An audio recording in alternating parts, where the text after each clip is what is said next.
ज्योतिष में आयु का विचार पर चर्चा मैं करना चाहता हूँ। प्राय सभी लोगों की लालसा रहती है कि हमारी आयु कितनी होगी, कैसे होगी, कब होगी, किस तरह होगी। ये ज्योतिष के पास जाते हैं, न चाह के भी पूछते हैं या पूछने की हिम्मत नहीं करते। तो मैं आज ज्योतिष में आयु का विचार कैसे किया जाता है इसके बारे में बताना चाहता हूँ। भविष्य के बारे में जानने से पहले आयु के बारे में जानना अत्यंत आवश्यक है एवं प्रयोजनकारी भी है। यदि आयु नहीं है तो अन्य लक्षणों से क्या प्रयोजन।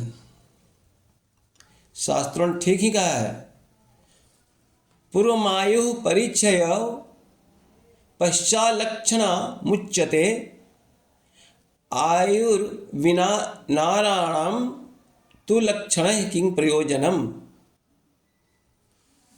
अवस्था के अनुसार मनुष्य की आयु को 3 अवस्थाएं मानी जाती है।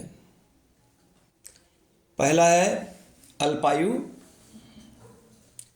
जन्म से आरंभ करके 33 वर्ष तक के जीवन को अल्पायु कहा जाता है।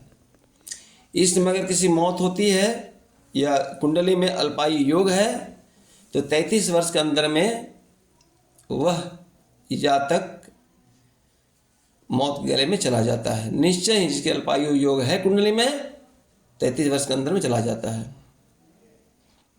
दूसरा है मध्य आयु,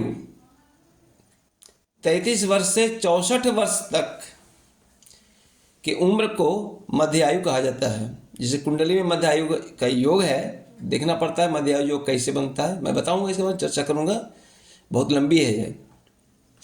आज मैं कुछ ही बताऊंगा, फिर कल इसके बारे में विस्तृत चर्चा करूंगा। हमारे यूट्यूब में मैं चर्चा करूंगा, आप यूट्यूब में देखें। एक एक बात मैं विस्तृत वर्णन करूंगा। मेरा DR उपेंद्र पांडे यूट्यूब में आप सब्सक्राइब करें, लाइक करें। आप देखेंगे नया नया मेरी जो मेरे द्वारा बताया जाता है वो आप देखेंगे और समझेंगे। तो मध्यायु बारे में समझ गए कि 33 वर्ष से 64 वर्ष का आयु को मध्यायु कहा जाता है। और तीसरा नंबर है संपूर्ण आयु। संपूर्ण आयु यह है 65 वर्ष से 100 वर्ष तक आयु को संपूर्ण आयु कहा जाता है। 65 वर्ष जो जी लिया और समझ जाइए संपूर्ण अपना जीवन जी लिया। 65 से अधिक जितना जी रहा है संपूर्ण आयु जी रहा है। 65 से 100 वर्ष तक, 100 वर्ष से 120 वर्षों तक की आयु को दीर्घायु मानी जाती है। 100 वर्ष जीत गया कोई व्यक्ति और उसे एक वर्ष ज़्यादा हुई तो उसको दीर्घायु कहा जाता है। 120 वर्ष के आगे जितने वर्ष मनुष्य जीवित होगा उसे विपरीत आयु कहा जाता है, उल्टा आयु कहा जाता है। तो जन्म कुंडली में देखकर आयु का निर्धारण करने समय सर्वप्रथम जन्म कुंडली की ग्रह स्थिति के आधार पर जन्म कुंडली के व्यक्ति के अल्प, मध्यम और पूर्ण आयु का निर्धारण किया जाता है।